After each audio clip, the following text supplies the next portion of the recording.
जय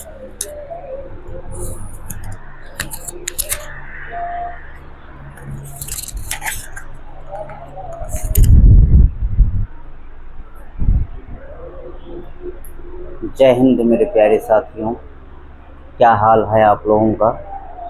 दोस्तों, आज जो हम लोग सीखेंगे क्लास 10th का पहला चैप्टर मैथमेटिक्स का एक प्रश्न इस तरह से आता है और हम आपको बताएंगे कि हम इस प्रश्न को किस तरह से सॉल्व करेंगे ताकि आपको आपके एग्ज़ाम में एक नंबर ज़रूर मिल सके।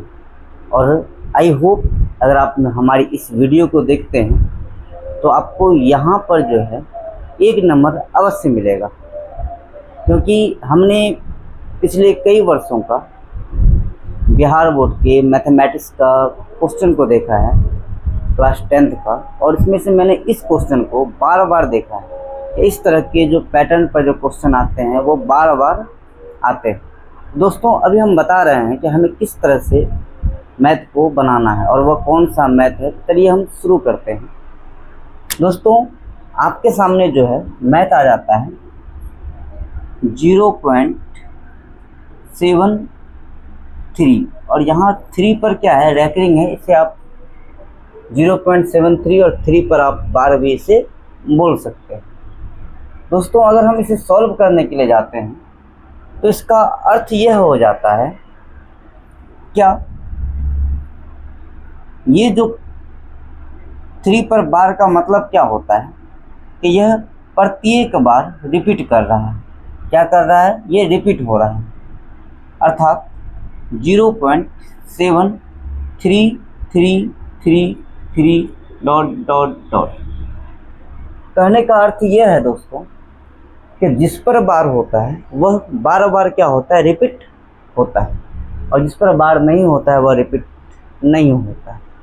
चलिए इसको सॉल्व करने के लिए हम क्या करते हैं, x बराबर में मान लेते हैं 0.733333 मान लीजिए। अब हमें दोस्तों करना क्या है, हमें दोनों तरफ मतलब बाएं साइड और दाहिने साइड 10 से गुना करना है। तो अगर हम इसे 10 से गुना करते हैं तो सबसे पहले हम लिख देते हैं दोनों तरफ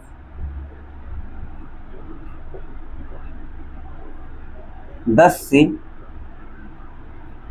गुना करने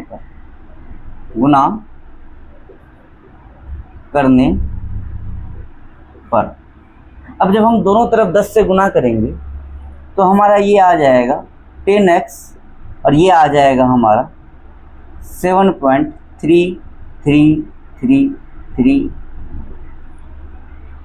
अब दोस्तों हम क्या करते हैं, इसी में से इसी को हम अब 100 से गुना करते हैं। दोनों तरफ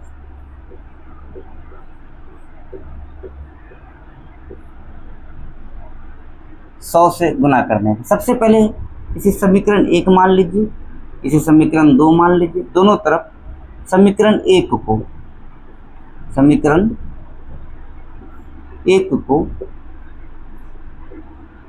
100 से गुना करने पर 100 से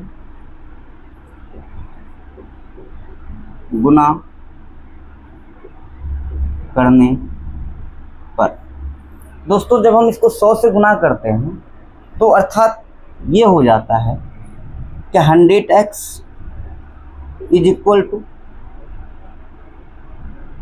73.3333। इस तरह से आगे बढ़ता चलेगा। इसे हम समीकरण तीसरा मान लेते हैं। अब दोस्तों ये समीकरण तीसरा, ये समीकरण दूसरा। अब हमें क्या करना है, समीकरण तीसरा में से समीकरण दूसरा को घटाना है। समीकरण तीसरा में से समीकरण दूसरा को क्या करना है, घटाना है। चलिए हम समीकरण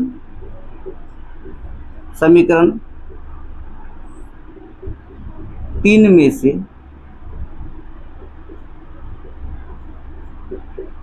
2 को घटाते हैं।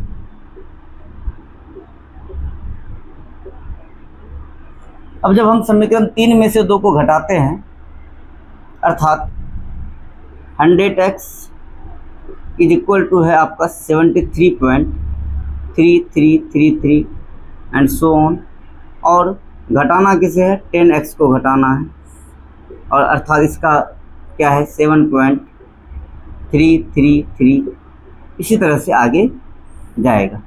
अब जब हम घटाते हैं इधर हमारा 0 0 0 आ जाएगा, 13 में 7 गया 6 और इधर 6 हो जाएगा, और इधर 100 में से हम जब 10 को घटाते हैं तो ये 90x आ जाता है, अर्थात 90x आ जाता है।